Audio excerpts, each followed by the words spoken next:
এর ঘোষণা দিয়ে দিয়েছে। তোমরা যে যুদ্ধ করতে যাবা তোমরা পরাজিত হবা না, জয়ী তোমরাই হবা।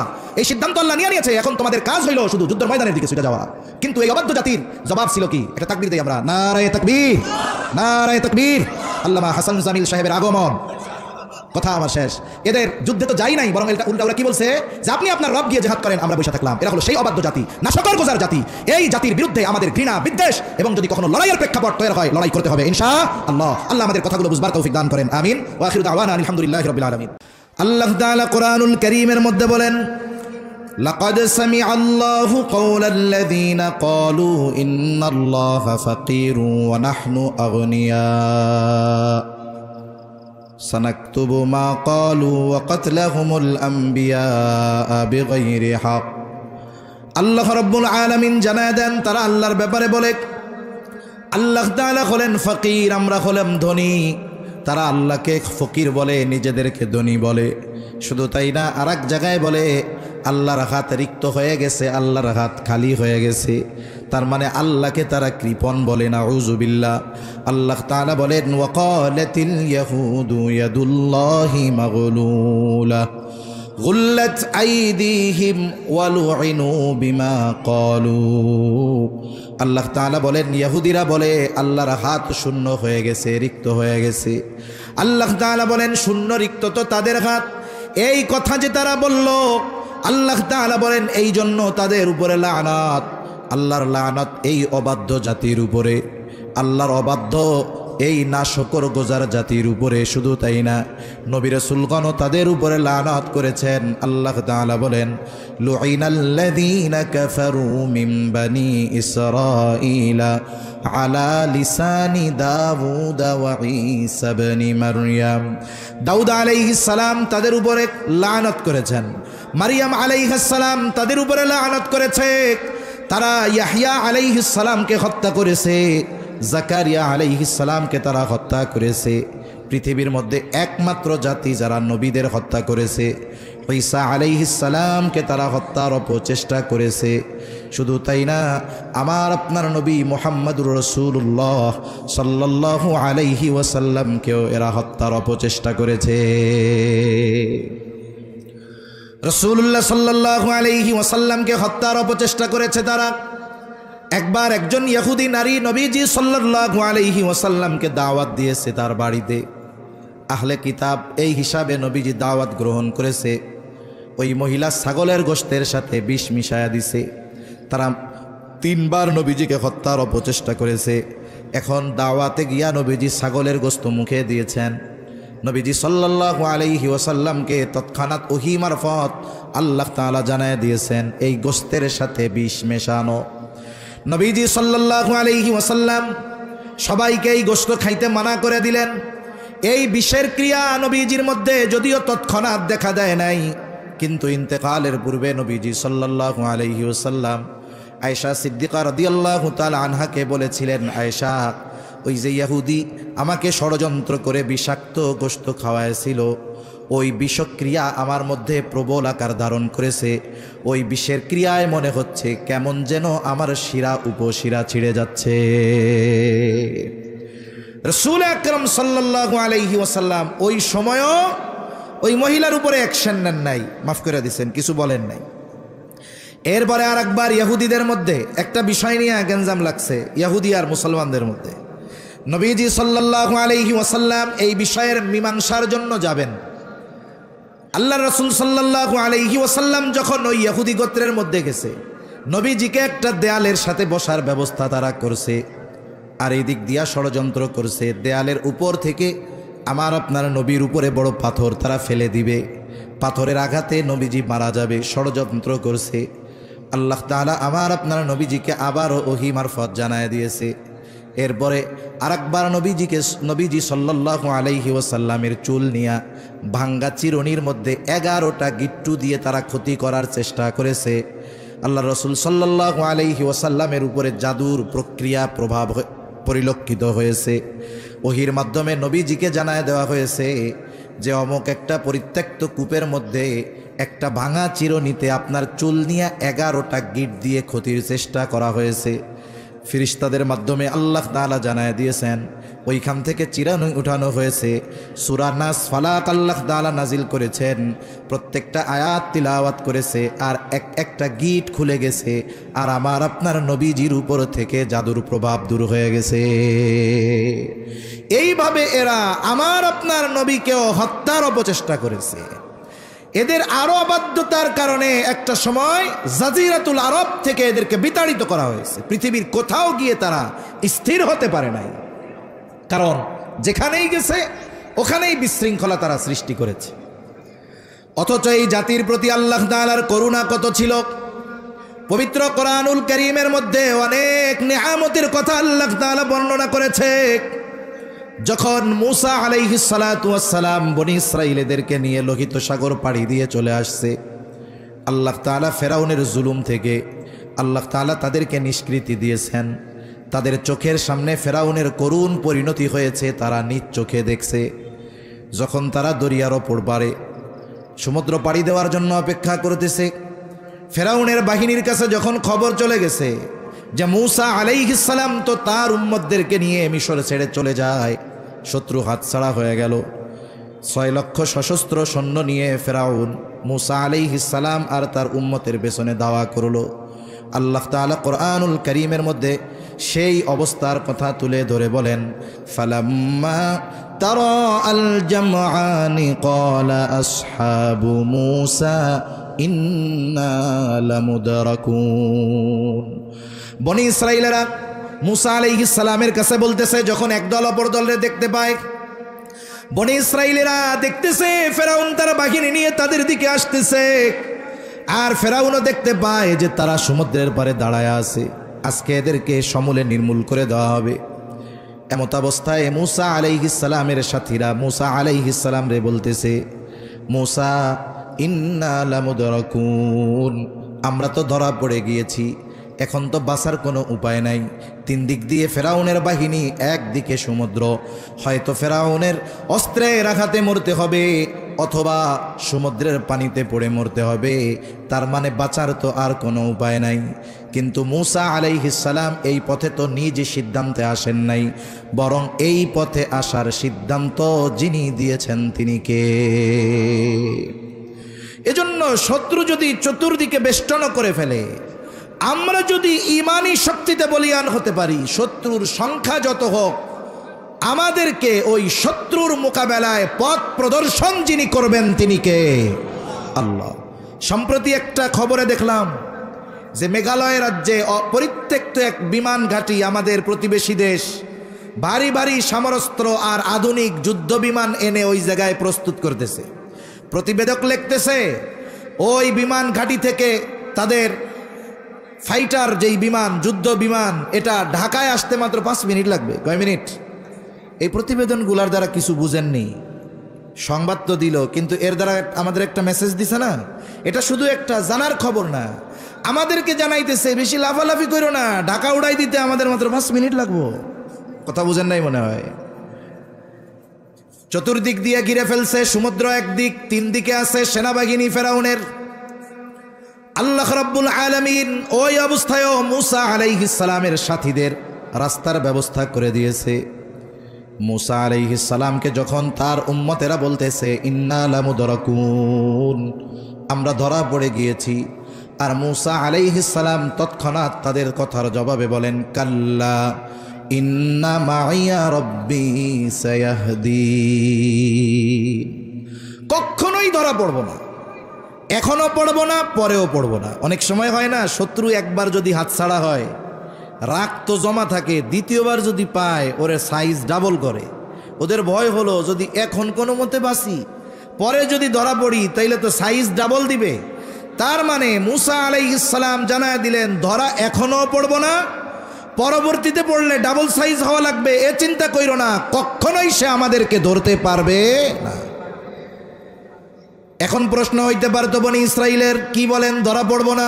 লড়াই করার মতো অস্ত্র নাই, সমুদ্র পাড়ি দেওয়ার মতো কোনো বাহন নাই, লড়াই করার অস্ত্র নাই, সমুদ্র পাড়ি দেওয়ার ব্যবস্থা নাই, কি কইরা বলেন ধরা পড়ব না? আমাদের কাছে তো কোনো কিছুই নাই। মূসা আলাইহিস সালাম বলেন, ইন্না মাইয়া রব্বি, ওদের সাথে যা থাকে থাক, আমার সাথে যিনি আছেন তিনি কে? আমার সাথে রব আছে, ধরা পড়ব না। প্রথম কারণ কি? যে আমার সাথে কে আছে? রব আছে, আমার রব আছে। সায়াহদিন, যেই রব পথ দেখায় এই পর্যন্ত আনছে, ওই রব এখনই বাকি পথ দেখায় দিবে। সুবহানাল্লাহ বলেন। আল্লাহ রাব্বুল আলামিনও পথ দেখায় দিলেন।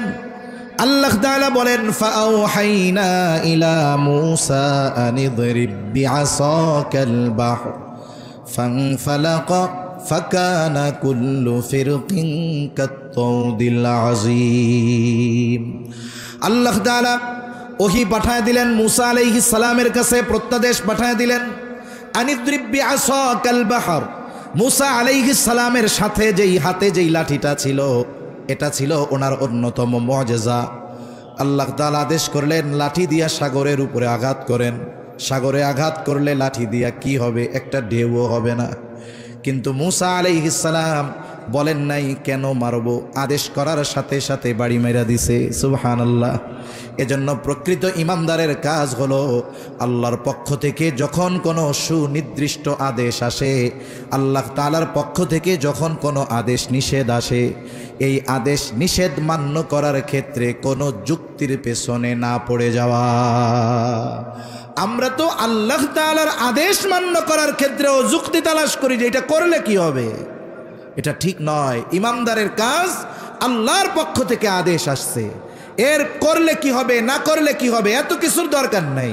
আল্লাহ তাআলা আদেশ করেছে, ওই আদেশ অনুযায়ী আমল করা, এটাই হলো প্রকৃত ইমানদারের কাজ। ঠিক কিনা বলেন? মূসা আলাইহিস সালাম লাঠি দিয়া সাগরের উপরে বাড়ি মেরে দিছেন।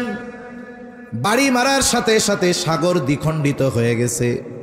শুধু সাগর দ্বিখণ্ডিত হয়ে গেছে এমনটা নয়, ফাকানা কুল্লু ফিরকিন কাত-তাউদিল আযীম। প্রত্যেকটা খণ্ড, প্রত্যেকটা ভাগ পাহাড় সাদৃশ্য উঁচু দেয়ালের মতো হয়ে গেছে।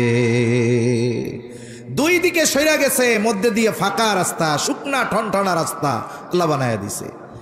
মূসা আলাইহিস সালামের কিছু বক্তব্য আছে না, যে বড় বড় নেতারা বক্তব্য দেয় নির্বাচনের আগে, দেয় না?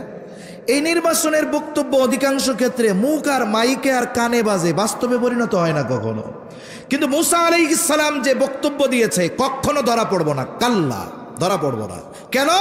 ইন্না মাইয়া রব্বি, নিশ্চয় আমার রব সাথে আছে। ধরা পড়ব না কেন?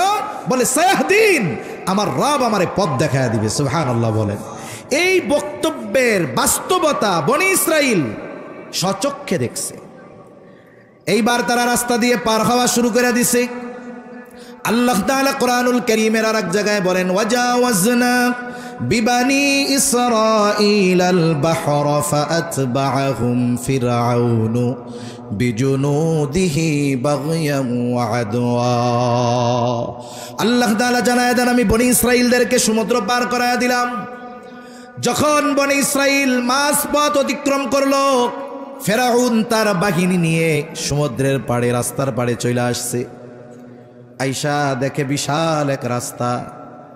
সে খুব ভালো মতো আমার আপনার চাইতে আল্লাহ তাআলাকে বেশি ভালো ফেরাউন চিনত। মুফাসসিরিনে কেরাম বলেন, যদিও ফেরাউন মানুষের সামনে দিনের বেলায় নিজেরে বলতো আনা রব্বুকুমুল আলা, আমি হইলাম বড় রব, কিন্তু রাতের বেলা পা উপরে দিয়া মাথা নিচে দিয়া কান্না করতো আর বলতো, আল্লাহ তুমি সবচেয়ে বড় রব, কিন্তু আমি তো দুনিয়া চাই, এইটা আমারে দেন। তার মানে ফেরাউন আল্লাহরে খুব ভালো মতো চিনে। দেখবেন যেই বেটা ঘুমায় থাকে, এর ঘুম থেকে জাগানো যায় না, ঠিক না? যদি আমি ঘুমের বান ধরি, 50 ডাক দিলে উঠবো না, খালি আর যেই বেটা আসলে ঘুম, ওরে 2 ধাক্কা দিলেও লাফাইয়া ওইটা বসে পড়বে, কি হয়েছে? ফেরাউন তো আল্লাহরে ভালো মতো চিনে। এই জন্যই যখন মূসা আর হারুন আলাইহিমাস সালাম দুইজন যাইয়া এক রবের দাওয়াত দিছে, না চেনার ভান করে যে ক্বালা ফামার রব্বুকুমা ইয়া মূসা, হে মূসা তোমাকে দুইজনের রব আবার কেডা? আমি হইলাম বড় রব। এটা হলো চিনেও না চেনার ভান করা, চিনেও না চিনার ভান করা। তো যাই হোক, সে তো বুঝতে পারছে এই রাস্তা দিয়ে বনি ইসরাইল নিরাপদ জায়গায় পৌঁছায়া যাচ্ছে, আর এই রাস্তা ওদের জন্য নিরাপদ, কিন্তু আমার জন্য বিপদ। কিন্তু মানুষ কিছু কিছু সময় কিছু কিছু সিদ্ধান্ত সীমা লঙ্ঘনতার কারণে, অহংকারের কারণে, শত্রুতার নেশায়, প্রতিশোধের নেশায় এমন কিছু সিদ্ধান্ত মানুষ নিয়ে বসে যেই সিদ্ধান্তগুলো তার চূড়ান্ত ধ্বংসের কারণ হয়ে যায়।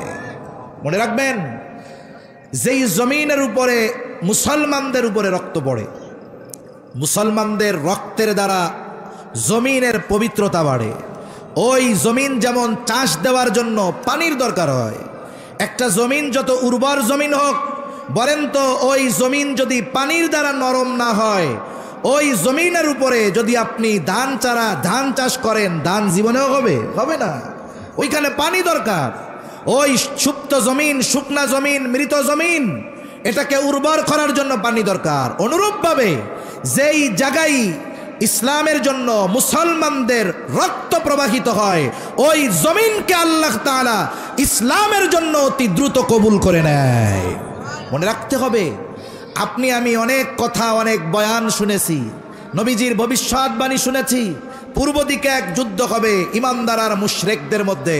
মনে রাখতে হবে, সেই ভবিষ্যৎবাণী অনুযায়ী আমরা হলাম সেই মুসলিম বাহিনী, আর আমাদের পাশে আল্লাহর নবী ঘোষিত সেই মুশরিকেরা ওই যুদ্ধের প্রেক্ষাপট তৈরি করতেছে। মুসলমানদের রক্তে জমিন রঞ্জিত হচ্ছে। মনে রাখতে হবে, ওই বাহিনী বা ওই কাফেলার শামিল যদি আমরা না হতে পারি, তাহলে আমাদের দুনিয়া আখিরাত সব বরবাদ হয়ে যাবে। ঠিক কিনা বলেন? এজন্য মানসিক প্রস্তুতি আমাদের নিয়ে রাখা দরকার। আল্লাহ তাআলা বলেন, বনি ইসরাইলদেরকে আমি সমুদ্র পার করায় দিলাম। যখন তারা মাছ দরিয়ায় চলে আসছে, ফেরাউন তার বাহিনী নিয়ে, সে যদিও জানে এই রাস্তা আমার জন্য নিরাপদ নয়, কিন্তু এই যে শত্রুতা, প্রতিশোধের নেশা, সীমা লঙ্ঘন করা, এই কারণগুলার জন্য সে তাদের অনুসরণ করা শুরু করলো। আল্লাহ তাআলা বলেন, ফাআতবাআহুম ফিরআউনু বিজুনুদিহি বাগয়াও ওয়া আদওয়া। ফেরাউন তার সৈন্য সামন্ত সহ বনি ইসরাইলদের অনুসরণ করা শুরু করলো। কেন? বাগয়াও ওয়া আদওয়া, সীমা লঙ্ঘন করে শত্রুতা বশত বনি ইসরাইলদের সমূলে নির্মূল করার লক্ষ্যে, হত্যা করার নেশায়, রক্তপাতের নেশায় এবার সে তাদের পিছনে অনুসরণ করা শুরু করলো। বনি ইসরাইলেরা সমুদ্রের অপর পাড়ে উঠে গেছে।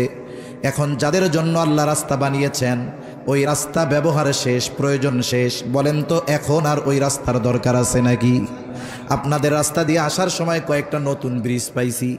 ব্রিজের পাশ দিয়া, ব্রিজ কমপ্লিট হওয়ার আগে একটা পার্শ্ব রাস্তা ছিল। বলেন তো, এখন যদি কেউ গিয়া গভর্নমেন্টের কাছে বলে, আমরা 6 মাস 9 মাস 1 বছর ওই রাস্তা দিয়া চলছি, এখন ব্রিজ হয়ে গেছে, ওই রাস্তাটার আর কোনো দাম নাই, তাই না? 10 লাখ টাকা দেন, রাস্তাটা পাকা করমু, দিবে নাকি?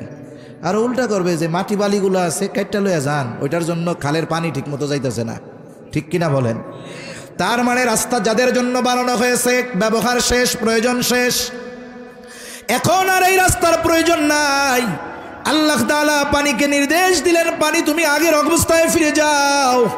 আল্লাহ তাআলা হলেন এমন এক মহান সত্তা, আল্লাহ তাআলা যখন কোনো কিছু এরাদা করেন, ইচ্ছা করেন, শুধু বলেন হও, সেটা তৎক্ষণাৎ হয়ে যায়। আল্লাহ তাআলা বলেন, ইন্নামা আমরুহু ইযা আরাদা শাইআন আন ইয়াকুলা লাহু কুন ফায়াকুন। আল্লাহ তাআলা যখন কিছু ইচ্ছা করেন, শুধু বলেন হও, তৎক্ষণাৎ সেটা হয়ে যায়। এইবার দুই দিকের পাহাড় সদৃশ্য পানির এই উঁচু দেয়াল একসাথে ফেরাউন আর তার বাহিনীর উপরে একসাথে আছড়া পড়ছে। স্বাভাবিক ঢেউয়ের তোড়ে মানুষ অনেক সময় গহীন সমুদ্রে চলে যায়, মারা যায়। পানি যদি একসাথে পড়ে, বাঁচার আর উপায় নাই, একটাও নিচের থেকে আসতে পারে না। কিন্তু আল্লাহ তাআলা ফেরেশতা পাঠায়া দিছে যে ফেরাউন রে তো এইভাবে মারা যাবে না, এক টানে সমুদ্রের তলদেশ থেকে ওরে উপরে উঠায় নিয়ে আসছে। আমাদের অঞ্চলগুলোতে মাঝে মধ্যে মুরগিরে জীবাণীতে ধরে না, মুরগি কি হয়, ওইটা নড়ে না, চড়ে না। এরপরে দেখছি যে আমার দাদি, মা, ওনারা কোনো মতে পুকুরের মধ্যে অথবা বালতির মধ্যে পানি দিয়া 2-4টা সুবনি মারে, 8-10টা সুবনি যেই দিয়া ছাইড়া দেয়, এবার ঝাড়া একটা দিয়া কয় যে আমি এখন ফিট আছি, আর কোনো অসুবিধা নেই, আর সুবনি টুবনি মাইরো না। তার মানে সুবনির ঠেলায় তার ওই ওম নাকি অলসতা কাইটা হুশ ফিরে আসে আর কি। এইবার যখন সুবনি শুরু হয়েছে, হুশ ফিরে আসছে যে আমার খোদাইগিরি তো শেষ। এইবার সেই ঈমান আনার ঘোষণা দিচ্ছে, আল্লাহ তাআলা বলেন, হাত্তা ইযা আদরাকাহুল গরাকু ক্বালা আমানতু আন্নাহু লা ইলাহা ইল্লাল্লাযী আমানাত বিহি বানু ইসরাঈল ওয়া আনা মিনাল মুসলিমিন। ফেরাউন এবার বলতেছে, আমি ঈমান আনলাম আল্লাহ ছাড়া কোনো ইলাহ নাই, আমার এই রবগিরির দরকার নাই, এটা ছেড়ে দিলাম, আমি স্বীকার করলাম যে আল্লাহ ছাড়া কোনো ইলাহ নাই। বনি ইসরাইল যার উপরে ঈমান আনছে আমিও তার উপরে ঈমান আনলাম। আরে আমি মুসলমানদেরই তো একজন, ওয়া আনা মিনাল মুসলিমিন, আমি তো মুসলমানদেরই একজন। বলেন তো, একটা মানুষের ঈমান আনার জন্য এর চাইতে সুস্পষ্ট ঘোষণা আর দেওয়ার কোনো দরকার আছে? নাই। কিন্তু এরপরেও আল্লাহ তাআলা তার ঈমান কবুল করেন নাই কেন? কারণ মুফাসসিরিনে কেরাম বলেন, ঈমান সব সময় কবুল হয় না। ঈমান কবুলের কয়েকটা সময় আছে, ওই সময় পর্যন্ত ঈমান কবুল হবে। যেমন কিয়ামতের আগে একদিন পশ্চিম দিক দিয়া সূর্য উঠবে, বলে ওই সূর্য ওঠার আগের রাতটা হবে অনেক দীর্ঘ রাত। পশু পাখি আওয়াজ শুরু করবে, গোয়াল ঘরের পশুগুলো আওয়াজ শুরু করবে, বাচ্চারা কান্না করতে থাকবে, সূর্য ওঠে না কেন, দিন হয় না কেন। কিছু সময় পর আলোকিত হবে, তবে পূর্ব দিকে নয়, পশ্চিম দিক দিয়া সূর্য উঠবে। কিছু দূর উঠবার পর আবার ডুবে যাবে। এর পরের দিন থেকে আবার প্রতিনিয়ত পূর্ব দিক দিয়ে সূর্য উঠতে থাকবে। ওই পশ্চিম দিক দিয়ে সূর্য ওঠার আগ পর্যন্ত মানুষের তাওবা ঈমান কবুল হবে, এটা হলো আম সময়। এরপরে আর কারো তাওবা আল্লাহ তাআলা কবুল করবে না, আর এটা ঘটবে কিয়ামতের একেবারে সন্নিকটে, কাছাকাছি সময়। আর একটা হলো মানুষের মৃত্যু যন্ত্রণা শুরু হওয়ার আগ পর্যন্ত তাওবা ঈমান কবুল হয়। নবীজি সাল্লাল্লাহু আলাইহি ওয়াসাল্লাম বলেন, ইন্নাল্লাহা ইয়াকবালু তাওবাতাল আবদি হাত্তা মা লাম ইউগারগির। মৃত্যু যন্ত্রণা শুরু হওয়ার আগ পর্যন্ত আল্লাহ তাআলা তার বান্দার তাওবা ঈমান কবুল করে।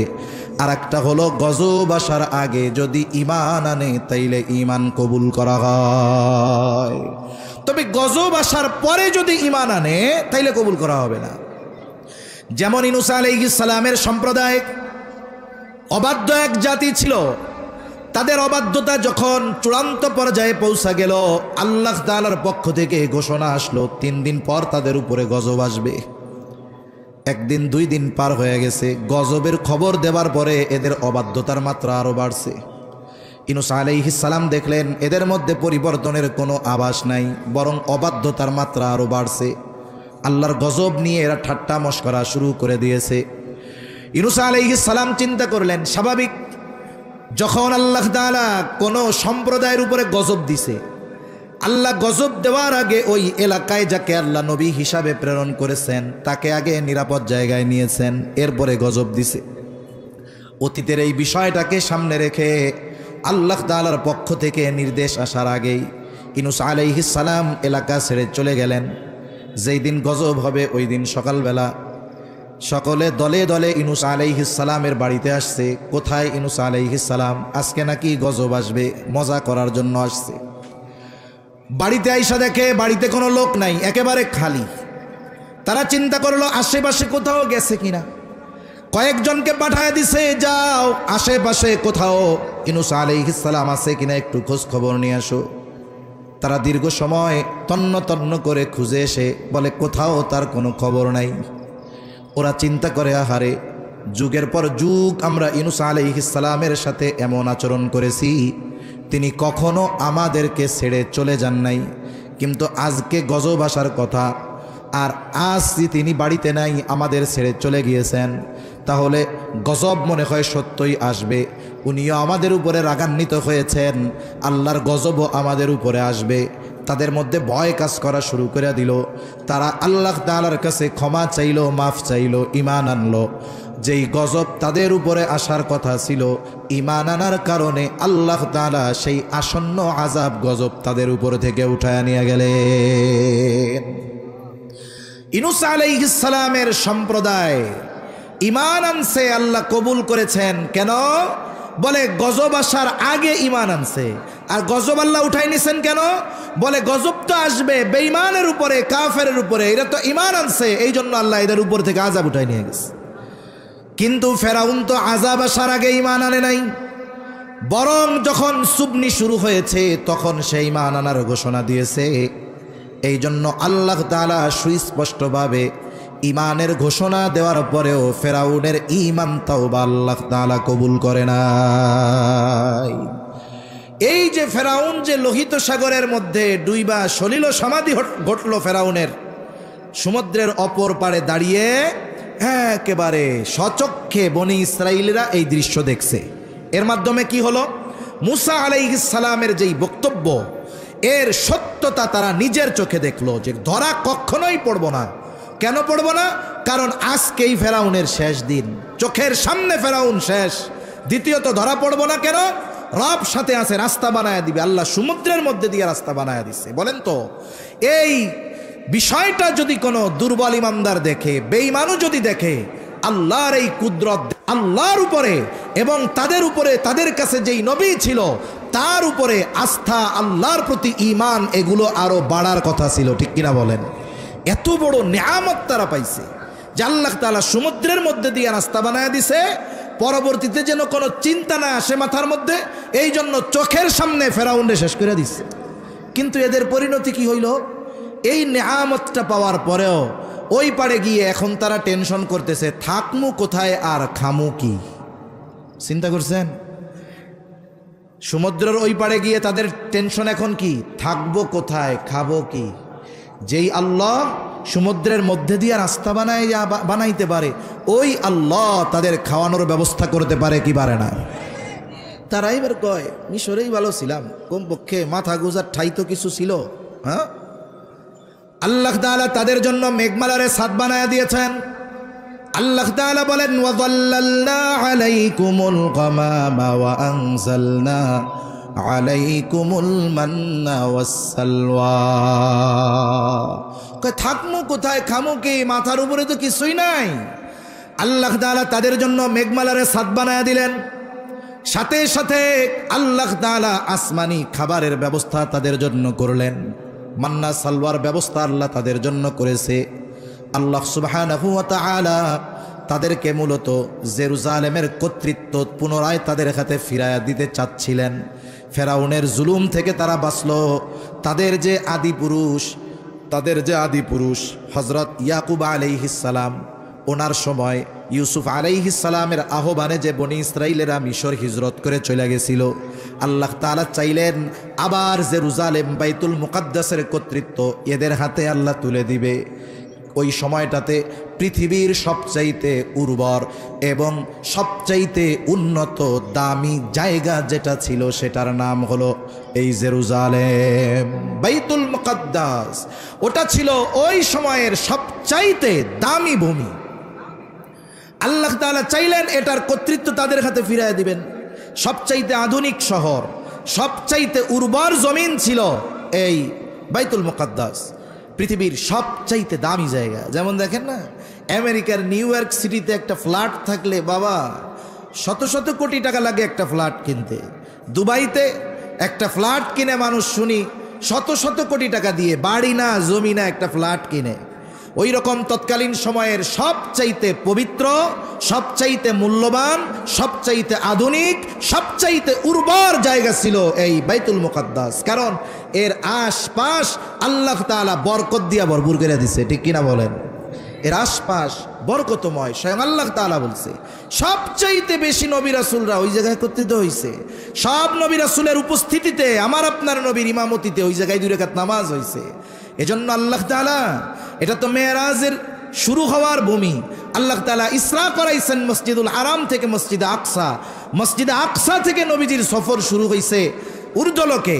এই মসজিদুল হারাম থেকে মসজিদুল আকসা পর্যন্ত মধ্যবর্তী জায়গায় আল্লাহ তাআলার অসংখ্য নিদর্শন আছে, যেগুলো আল্লাহ তাআলা ওই মেরাজের সফরের আগে আমার আপনার নবীজিরে দেখাইছে। এ বাইতুল মুকাদ্দাস, আমার ভাই আরবি বক্তৃতায় বলতেছিলেন যে এই বাইতুল মুকাদ্দাস নবীজির মেরাজ শুরুর জায়গা। এই বাইতুল মুকাদ্দাস মসজিদুল আকসা, এটা আমাদের মুসলমানদের প্রথম কেবলা। এটা পৃথিবীর 3য় সবচাইতে সম্মানিত স্থান। এই জায়গার দিকে ফিরে নবীজি 17 মাস নামাজ পড়ছে, এই দিকে ফিরে নবী, আমার আপনার নবী। এজন্য এই বাইতুল মুকাদ্দাসের সাথে আমাদের ঈমানের আমলের একটা সম্পর্ক রয়েছে, ঠিক কিনা বলেন? এটা সেই জায়গা, ওই জায়গার কর্তৃত্ব ওদের হাতে আল্লাহ দিতে চাচ্ছেন। কিন্তু দিবেন কি? দামি জিনিস যদি বিনা পরিশ্রমে মানুষ পায়, এটার কদর করে না তো। ওই সময় ওইখানে শাসন করত আমালিকা গোত্র, এরা খুব শক্তিশালী ছিল।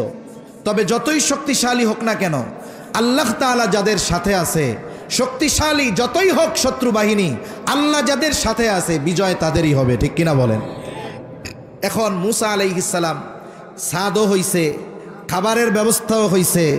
এখন মুসা আলাইহিস সালামকে আল্লাহ জানায়া দিছেন ওদেরকে ওই আমালিকা গোত্রের সাথে একটু যুদ্ধ করতে হবে। তবে লড়াই হবে ঠিক, জয় এদেরই হবে, এ ব্যাপারে কোনো সন্দেহ নাই।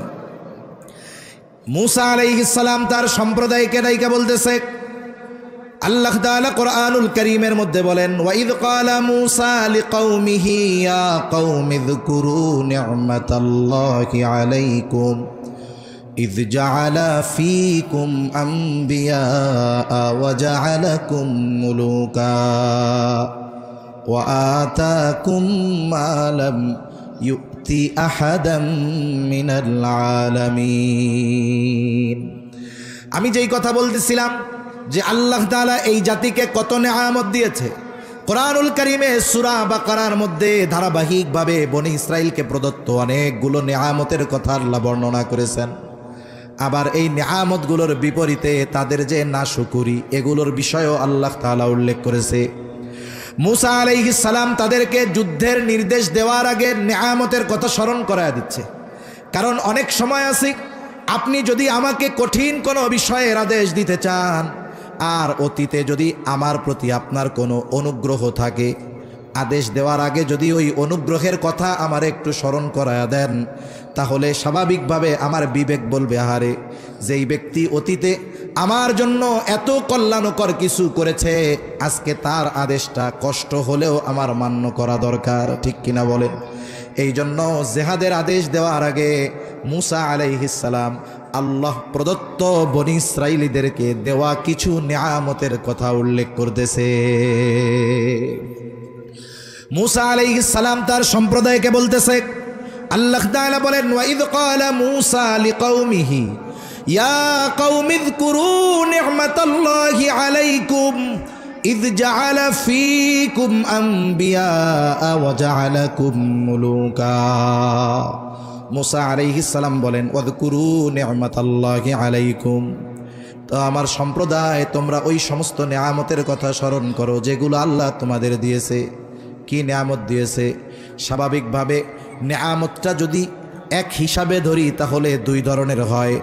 একটা হলো ইহলৌকিক, আর একটা হলো পরলৌকিক।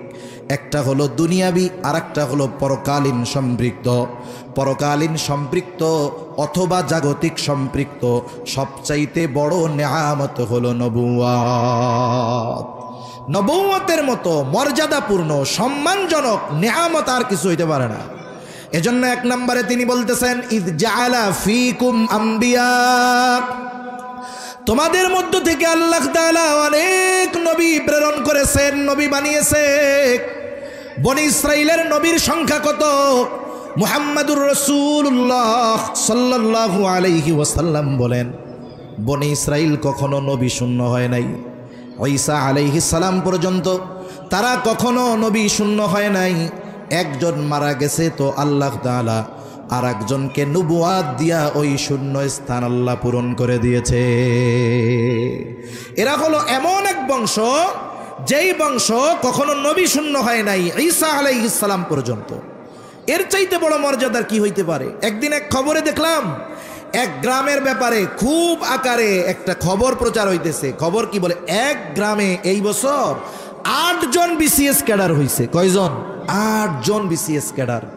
কোনো বংশে যদি 2-4 জন বিসিএস ক্যাডার থাকে, ওই বংশের মানুষ গ্রামের অন্যান্য বংশের উপরে বুক ফুলায় কথা কয়, চেনো আমরা কেডা কেডা? কয় আমাগো বংশে 5টা বিসিএস ক্যাডার আছে। গর্বের সাথে বলে, কি বলে না? দুনিয়াবি একটু সামান্য উচ্চ চাকরিধারী হলে তারে নিয়ে মানুষ গর্ব করে, অথচ যেই বংশে ধারাবাহিকতার ক্রমান্বয়ে নবী রাসূলগণের আগমন ঘটেছে, তাহলে ওই বংশের জন্য এটা আল্লাহর পক্ষ থেকে কত বড় নেয়ামত ছিল। শুধু যে আল্লাহ তাআলা তাদেরকে এই মর্যাদা দিয়েছে তা নয়, জাগতিক মর্যাদার মধ্যে সবচাইতে উচ্চ মর্যাদা হলো বাদশাহী রাজত্ব। মুসা আলাইহিস সালাম এই কথাও বলতেছেন, ওয়াজআলাকুম মুলুকা, যে আল্লাহ তাআলা তোমাদেরকে দুনিয়ার বাদশাহীও দান করেছে।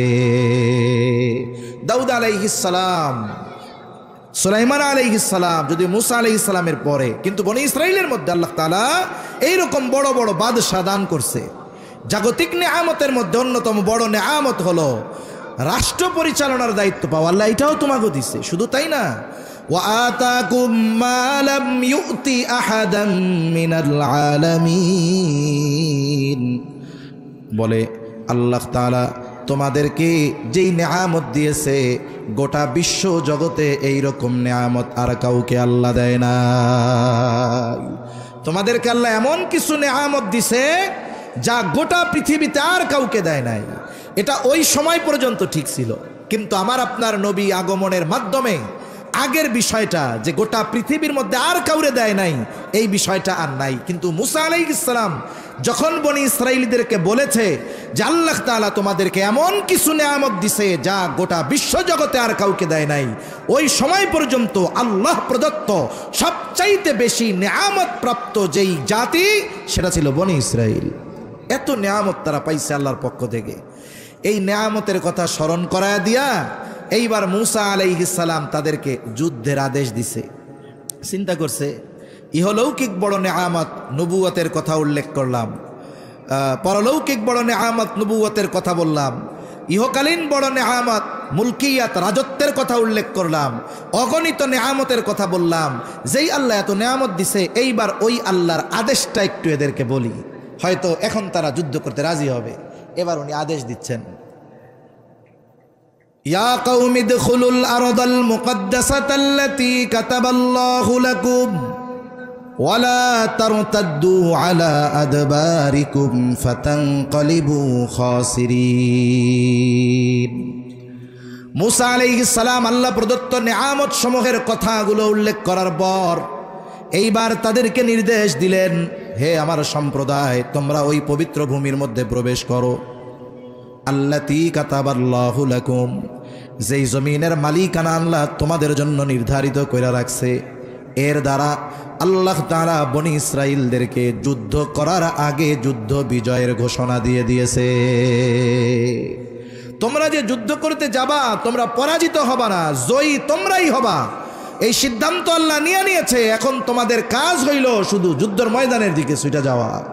কিন্তু এই অবাধ্য জাতির জবাব ছিল কি? একটা তাকবীর দেই আমরা, নারায়ে তাকবীর, নারায়ে তাকবীর। আল্লামা হাসান জামিল সাহেবের আগমন। কথা আমার শেষ। এদের যুদ্ধে তো যাই নাই, বরং উল্টা ওরা কি বলছে যে আপনি আপনার রব গিয়ে জেহাদ করেন, আমরা বৈশা থাকলাম। এরা হলো সেই অবাধ্য জাতি, নাশকর গোজার জাতি। এই জাতির বিরুদ্ধে আমাদের ঘৃণা, বিদ্বেষ এবং যদি কখনো লড়াইয়ের প্রেক্ষাপট তৈরি হয়, লড়াই করতে হবে ইনশাআল্লাহ। আল্লাহ আমাদের কথাগুলো বুঝবার তৌফিক দান করেন, আমিন। ওয়া আখিরু দাওয়ানা আনিল হামদুলিল্লাহি রাব্বিল আলামিন।